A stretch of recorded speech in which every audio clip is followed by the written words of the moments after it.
Assalamualaikum warahmatullahi wabarakatuh. Perkenalkan, nama saya Samsul, jurusan Penjaskes Rege 2019, Fakultas Ilmu Keluargaan, Universitas Negeri Makassar.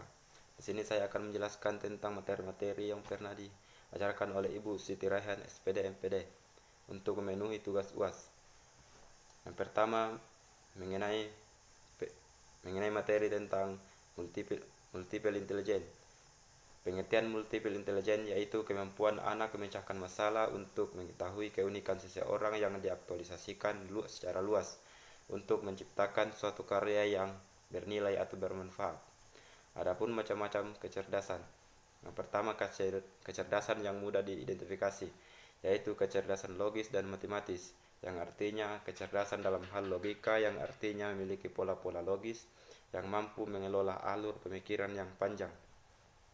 Yang kedua, kecerdasan yang sulit diidentifikasi, yaitu kecerdasan visual spasial. Artinya kecerdasan yang dapat melahirkan ide-ide baru secara visual dan spasial dalam bentuk gambaran yang dapat dilihat. Adapun hal-hal yang perlu diperhatikan untuk mengetahui kecerdasan seseorang.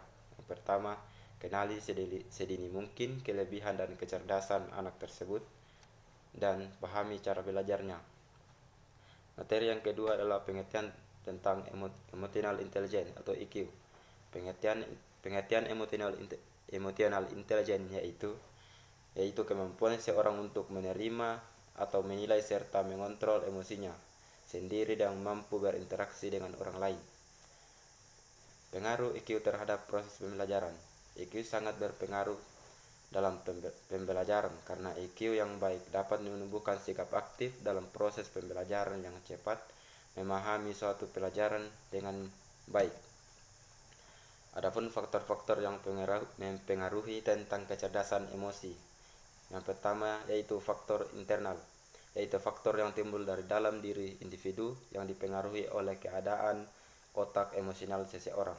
Yang kedua, faktor eksternal, yaitu faktor yang datang dari luar individu dan mempengaruhi untuk mengubah sikap luar yang bersifat individu dalam secara perorangan. Secara kelompok, antara individu dipengaruhi oleh kelompok atau sebaliknya. Adapun macam-macam kecerdasan emosi. Yang pertama, amarah, yaitu mengamuk, benci, jengkel. Yang kedua, kesedihan, yaitu putus asa, suram, dan pedih.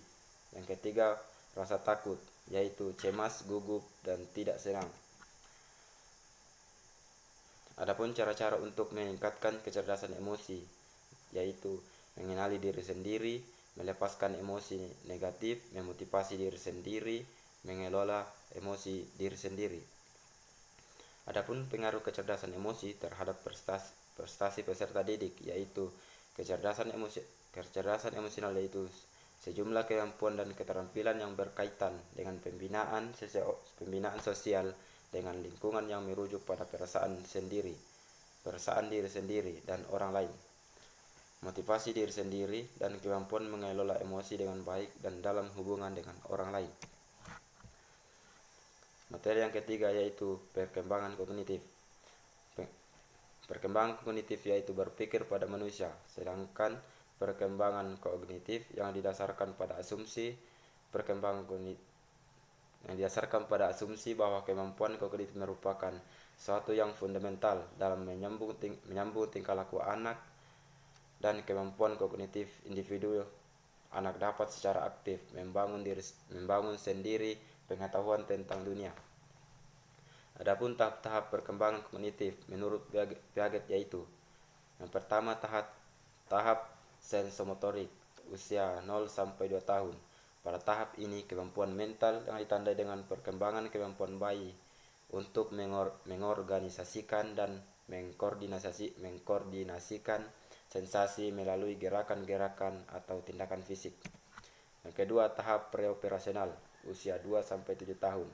Pada tahap ini konsep-konsep yang stabil dibentuk, penalaran mental sudah muncul, egoisme mulai kuat dan kemudian melemah, serta terbentuknya keyakinan terhadap hal-hal yang magis. Yang ketiga, tahap operasional konkret, usia 7 sampai 11 tahun. Pada tahap ini anak sudah mampu mengembangkan pikiran logis dan mulai mampu memahami alam sekitar tanpa mengandalkan informasi yang bersumber dari panca indera dan mampu membedakan apa yang tampak oleh mata dengan kenyataan sesungguhnya, antara yang bersifat sementara dan bersifat menetap. Tahap selanjutnya, tahap operasional formal pada usia 11-15 tahun. Pada tahap ini, anak sudah mulai berpikir abstrak dan hipotetis. Pada masa ini, anak sudah mampu memikirkan sesuatu yang akan atau mungkin terjadi, dan juga memikirkan suatu kemungkinan secara sistematis untuk memecahkan masalah dan memiliki kemampuan berpikir alternatif sehingga menyelesaikan masalah yang dihadapinya. Adapun pandangan Brunner tentang perkembangan kognitif, yang pertama tahap anaktif, yaitu pengetahuan diperoleh melalui respon-respon motorik. Yang kedua tahap ikonik, yaitu pengetahuan lebih banyak berasal dari gambaran imajinatif. Yang ketiga tahap simbolik, yaitu pengetahuan lebih banyak berasal dari kata-kata yang berubah-ubah, simbol matematika dan simbol sistem. Materi selanjutnya yaitu perkembangan moral dan spiritual.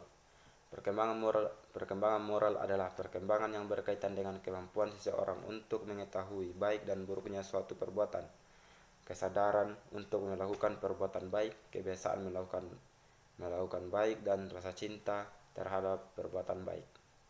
Adapun teori perkembangan moral, yang pertama teori belajar sosial. Dalam belajar dengan proses pembelajaran ada 4 hal yang harus diperhatikan, yaitu perhatian atau attention, pengertian, kedua ingatan, yang ketiga reproduksi, dan keempat motivasi.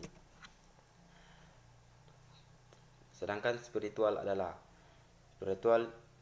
berasal dari bahasa Latin, yaitu spiritus, yang berarti napas atau udara.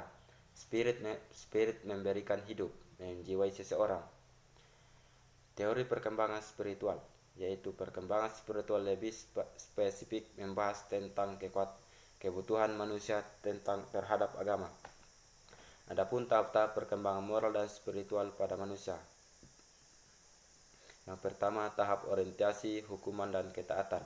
Yang kedua tahap individualisme dan tujuan. Yang ketiga tahap hak-hak masyarakat versus hak-hak individual.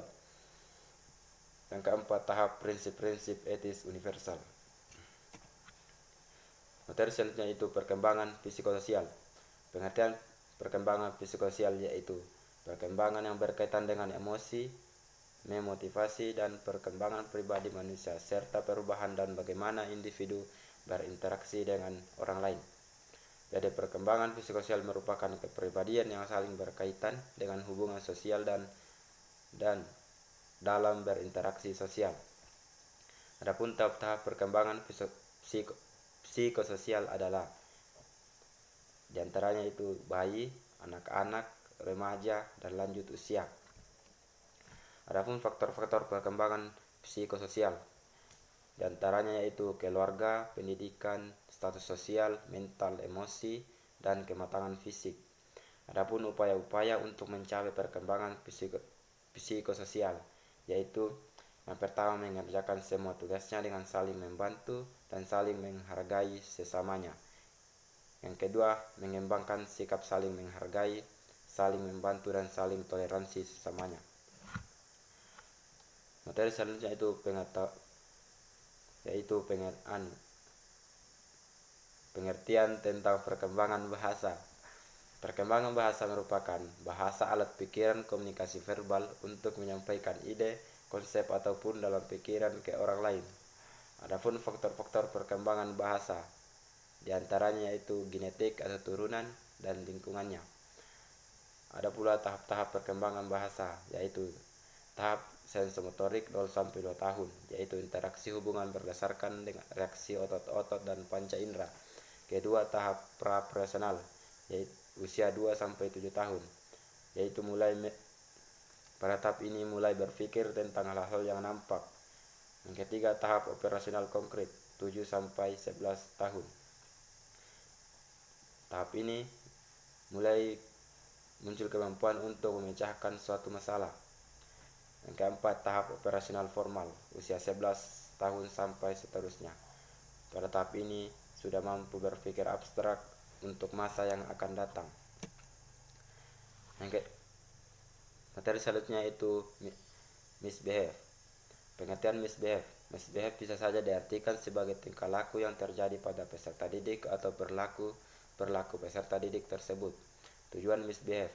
Tujuannya yaitu untuk memecah tingkah laku yang tidak diinginkan dan menyadarkan mereka untuk menaati aturan-aturan yang berlaku atau aturan yang telah ditetapkan. Adapun macam-macam misbehave yang terjadi pada pelajar, yaitu melanggar peraturan di sekolah. Yang kedua, tidur saat pelajaran dimulai. Yang ketiga yaitu malas masuk di pelajaran tertentu. Adapun macam-macam strategi perilaku misbehave yang terjadi pada peserta didik, yaitu disiplin positif, reinforcement positif dan negatif, punishment positif dan negatif, chaining dan time out.